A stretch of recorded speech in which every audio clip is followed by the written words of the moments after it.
Nick Peterson here, again, talking about learning and the process of mastery.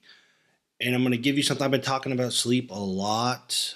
If you look around, if you peek on my Facebook, if you watch some of the videos, if you ever talk to me, I'm a huge component of sleep for learning.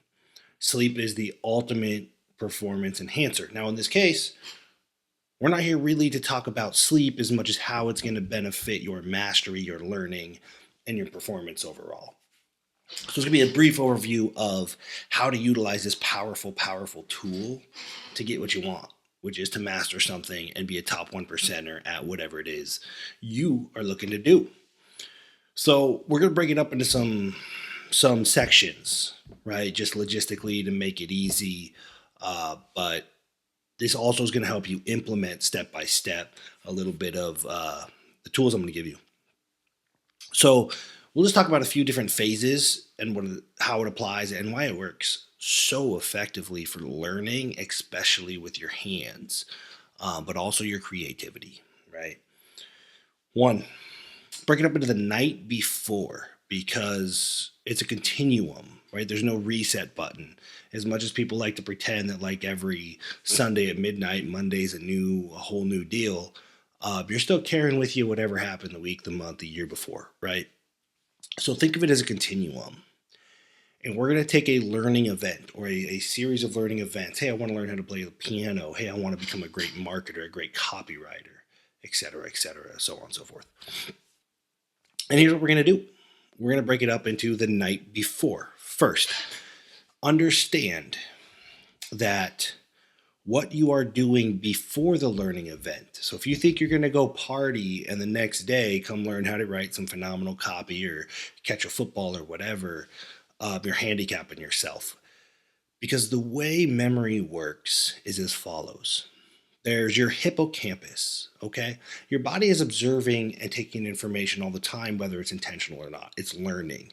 It's learning not to step there, and it's learning how to balance here, and it's learning to ignore this but pay attention to this. Your brain is always taking information. And for the most part, it's getting stored in the hippocampus. Okay, that's your short-term memory storage. Think of it like a USB. Dr. Matthew Walker makes this he makes that comparison and it makes a whole lot of sense, right? So think of it as your USB. Now you're just taking stuff in all day long, putting stuff on that short-term storage. You run the risk every day of trying to cram too much in there, which means either it doesn't get saved, it doesn't get stored, or it overwrites another important memory. And that is called inference forgetting. Okay, so inference forgetting is just too much at once. Your brain has to choose what it's holding on to, what it's not, and it'll override things. So, how do we make more room in our USB? How do we take this USB and move it to a long-term hard drive with more storage that's more permanent, right? That's what sleep does. So, when they test people, Matthew Walker pulls people in all the time, and Dr. Walker is the best there is when it comes to sleep research. Pulls people in and teaches them stuff, right? And then in this particular case, teaches a bunch of hard facts, and half of the people get to go take a nap, and the other half are kept awake. Okay, and they actually monitor their brain waves and stuff like that. Then what happens is when they come back, the people that have taken a nap average 20% more retention. Now, I want you to think about the compound effect. I want you to think about 20% more retention every day for 365 days out of the year for 10 years. You have mastered something at a much deeper level, much faster, just by allowing yourself to sleep strategically. Okay, so the more sleep they had, the more sleep spindles happen. What sleep spindles do is they take that information in your USB and they move it to a more permanent storage. So it's like plugging your USB in, clearing it out, putting it on a nice permanent hard drive, and then you have a nice fresh USB again, which means you can learn more by sleeping before you try to acquire skill. Now this happens. This is NREM. This is non-REM sleep. This has happened in the first 6 hours of sleep. So if you're cutting yourself short of your first about 6 hours, you're losing this ability to clear out your USB and make room for more learning. Hopefully that makes sense. Again, think about the compound effect. Sure, you lost 3 hours of sleep, but you do that over and over and over, you're losing a huge, huge, huge advantage. Holding more information to play with later, right? You can only make decisions and operate within what you know. And if you're writing over what you know or forgetting it, it's not super useful. So, sleeping the night before and even napping in the middle of learning is highly, highly effective. It's actually more effective than if you try to learn throughout the day. That rolls to the night after. Okay, I learned I'm going to go party. Yes, no. Incorrect. I mean, you can go party, but again, you're losing even more than 20% opportunity here. The night after is like clicking the save button, right? You got these memories, USB drive, hard drive. Sleeping clicks the save button. And when you learn and sleep afterwards, you retain 20 to 40% more retention over and over and over again. Studies show it's somewhere between 20 and 40% more retention. Now, I'm not a huge component or a huge fan of remembering facts and figures, but you have to remember things first in order to play with them and develop mental models and make decisions later on, right? Which is what mastery is all about. So in about the 1950s, it was discovered that there are different phases of sleep: rapid eye movement, REM, and non-rapid eye movement, creatively enough, is NREM, non-rapid eye movement. The NREM happens early on in your sleep. It's the most important for survival.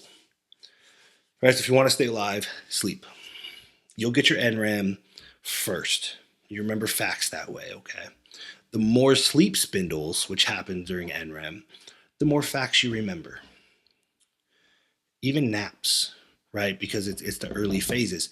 Now, there's later phases of sleep that are important for the real mastery, but just the basics, the fundamentals, that's going to happen in the early nights of sleep. So do not cut yourself short. Hit the save button on the shit you're learning, right? 3, and this is something I've talked about a few times here. 3, sleep helps you actively forget the things that are not important and strengthen the neural pathways for the things that are. So when you're learning and you tag things, this is important, this isn't. This is important, this isn't. This is important, this isn't. When you sleep, and only when you sleep, those sleep spindles actually say, nope, not important, get rid of it. And they actively get rid of the stuff you don't need and actively strengthen the stuff you do. When you're awake, that doesn't happen. You remember things equally, which means you're just as likely to forget important stuff because there's no bias. So when you sleep, your brain is biasing important things. So again, don't cut out the sleep thinking that it's cool, I got all this information in my head, right? So what does that mean for mastery? And this is really cool. Dr. Matthew Walker, who I mentioned before, has some phenomenal research. He's done some great experiments. And this is one of my favorites. There are things you can only learn by doing. Copywriting, selling, riding a bike, catching a football, right? Useful skills in the real world, by and large, you can only learn by doing. It would be nonsensical to read a book about how to catch a football and think you now know how to catch a football, or how to do surgery and think you can now do surgery. You have to learn by doing things with your hands. And there is going to be some muscle memory involved. Now, understand that muscle memory is not a real thing. What we call muscle memory is brain memory. The muscles are carrying out the action, but they don't actually have a memory themselves. And we understand that, right? And if we did it, now we do. And because muscle memory is something that actually happens in the brain, and we actually understand memory really, really well and the effects of sleep on memory, it's not practice that makes perfect. It's not doing the thing over and over. It is practicing and then sleeping on it. Actually, even though a lot of coaches and schools are hardcore about it, you're better off sleeping more and practicing a little bit less. as long as you get the bare minimum needed, which isn't that much for the skill development, right? So this was demonstrated, interestingly enough, by offhand sequence typing. So basically, what they did was they took somebody that was right-handed, took their left hand, and taught them how to type a sequence: 1 5 2 2 7 3, right? 1 5 2 2 7 3, and do it over and over and over and over again for hours until they stopped improving. And they hit a roadblock, and they stopped improving. There was always this hang up, this place where they would slow down, have to think about it, right? Just not super smooth, which is expected. It's offhand and it's a random sequence, right? When they kept people awake overnight to practice again, there was no improvement. When they let people sleep, there was a 20% improvement in speed and a 35% improvement in accuracy.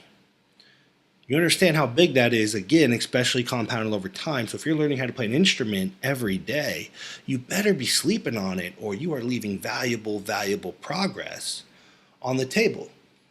Because the brain is learning the physical skill while you're asleep. That offline learning does not happen when you're awake. So sleep is way, way more intelligent than anybody gives it credit for, right? It systematically identifies difficult transitions. So 7 7 2 1 8 turns into 7 7 2 1 8 in your sleep. How wild is that? This happens in the last 2 hours of your sleep. So if you're shortchanging, if you're cutting your sleep short, you are missing this benefit. This is like extra practice. This is more effective practice, right? Whatever skill you are trying to learn, you have to protect this sleep. And it is stuff that does not happen when you are awake. Large part because the brain will try to solve problems in your sleep that it would never, ever, ever try to solve while awake, right? It isn't logical to make some of the connections until they've been made and it becomes obvious. So your focus is super myopic, right? You're super granular and myopic when you're awake, even if you're not a myopic person, compared to how broad the connections are that your brain makes in your sleep. While awake, you are super myopic. You're way too granular to make the connections your brain can make while you are asleep, which helps it systematically identify these difficult transitions and just smooth them out. So the next day, you can just play. Yesterday, you were struggling. You knew where the difficult transition was, whatever you were trying to do. Sleep on it, and the next day you can do it. And that happens over and over and over again. And if you protect your sleep appropriately, then you will get the benefits over time. And, in a week, in a month, maybe they're not that big, but in a year, in 5 years, the gap becomes enormous, and you have mastered something that's going to take a normal person 15 years because they haven't utilized this tool.